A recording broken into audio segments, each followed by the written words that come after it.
بسم اللہ الرحمن الرحیم۔ سیرت طیبہ صلی اللہ علیہ وسلم، سبق نمبر 84۔ فتح مکہ سن ہجری 8 رمضان المبارک اسلامی تاریخ کا ایک نہایت روشن موڑ ہے جو صلح انہوں نے 10 سال کے لیے کی تھی، اور یہ طے ہو چکا تھا کہ جو قبیلہ جس کا ساتھ دینا چاہے دے۔ بنو خزاعہ نے نبی کریم صلی اللہ علیہ وسلم سے اور بنو بکر نے قریش سے دوستی کا معاہدہ کر لیا تھا۔ ان دونوں قبیلوں میں پرانی رنجش چلی آ رہی تھی، تو بنو بکر نے یہ سوچ کر کہ صلح کا زمانہ چل رہا ہے، موقع غنیمت ہے، اس لیے خزاعہ سے بدلہ لینا چاہیے۔ چنانچہ خزاعہ کے لوگ وطیر نام کے ایک چشمے پر ٹھہرے ہوئے تھے۔ بنو بکر نے اچانک حملہ کر دیا اور خزاعہ کے بہت سے لوگوں کو مار ڈالا، اور قریش کے لوگوں نے اندر خانے ہتھیار وغیرہ سپلائی کر کے ان کا ساتھ دیا۔ جب یہ واقعہ پیش آیا تو بنو خزاعہ کے چند لوگ مدینہ منورہ نبی کریم صلی اللہ علیہ وسلم کی خدمت میں حاضر ہوئے اور عرض کیا کہ یا رسول اللہ صلی اللہ علیہ وسلم، ہمارے ساتھ ایسا ظلم ہوا اور انہوں نے جنگ بندی کا معاہدہ توڑ ڈالا۔ اپنے دشمن کے ساتھ دشمنی تھی، لیکن اب اپنے دوست کے ساتھ ہی دشمنی ہو گئی۔ جب یہ بات طے ہو گئی کہ ہم آپس میں جنگ نہیں کریں گے تو تم نے بنو بکر کا ساتھ کیوں دیا؟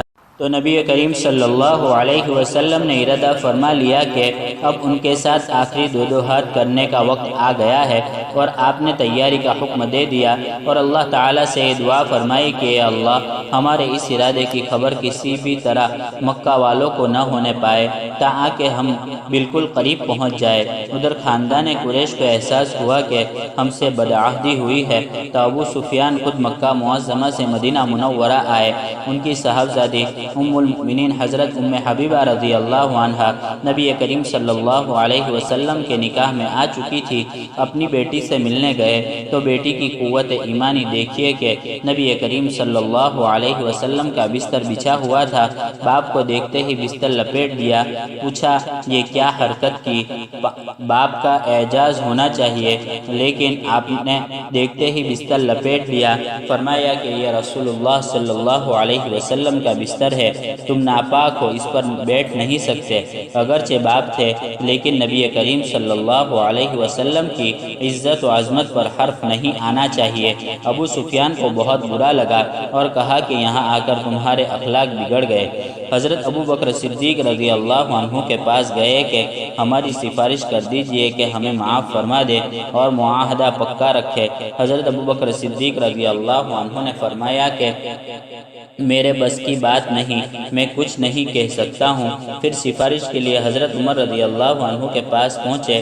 حضرت عمر نے فرمایا کہ اچھا، سفارش کی بات کرتے ہو، ہم تو خود ہی چاہتے ہیں کہ لڑائی ہو، اور میں تو لڑنے ہی کا مشورہ دوں گا۔ پھر حضرت علی کرم اللہ وجہہ کے پاس گئے، انہوں نے بھی معذرت کر دی۔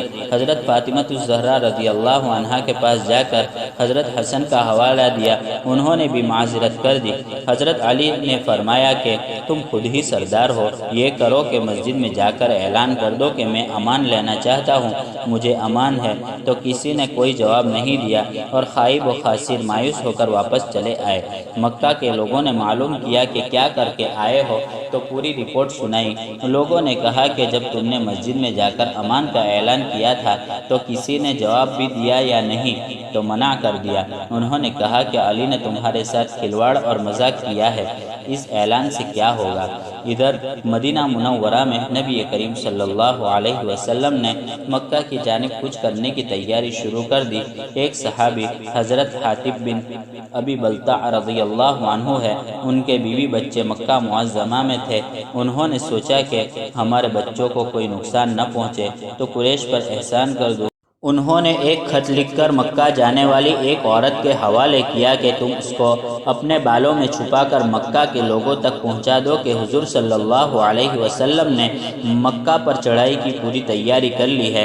اس بارے میں کسی کو علم نہ ہوا، لیکن نبی کریم صلی اللہ علیہ وسلم کو اللہ تعالیٰ نے بذریعہ وحی بتلا دیا، تو آپ نے حضرت علی کرم اللہ وجہہ اور کئی لوگوں کی ایک ٹکڑی بنائی اور فرمایا کہ بہت تیزی کے ساتھ جاؤ، اور روزے خاک میں تمہیں ایک عورت ملے گی اس سے وہ پرچہ واپس لے کر آنا ہے۔ چنانچہ یہ لوگ پہنچے اور اس سے پرچے کا مطالبہ کیا تو اس نے کہا کہ میرے پاس تو کوئی پرچہ نہیں ہے۔ ان حضرات نے کہا کہ نکال دو ورنہ ابھی تلاشی لی جائے گی۔ جب اس نے دیکھ لیا کہ اب کوئی چارہ نہیں ہے تو اس نے بالوں میں سے وہ پرچہ نکال دیا۔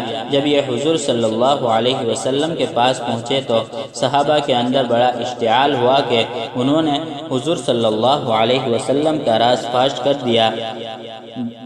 تو حضور صلی اللہ علیہ وسلم نے حضرت حاتب بن ابی بلتع رضی اللہ عنہ کو بلوایا تو انہوں نے پوری صورتحال بتلائی۔ تو حضور صلی اللہ علیہ وسلم نے فرمایا کہ یہ بدری صحابہ میں سے ہے، اس لیے ان کے اوپر کوئی الزام نہیں ہے، انہوں نے جو کہا سچ کہا۔ بقیہ تفصیل انشاءاللہ آئندہ سبق میں بیان کی جائے گی۔ وآخر دعوانا ان الحمد للہ رب العالمین۔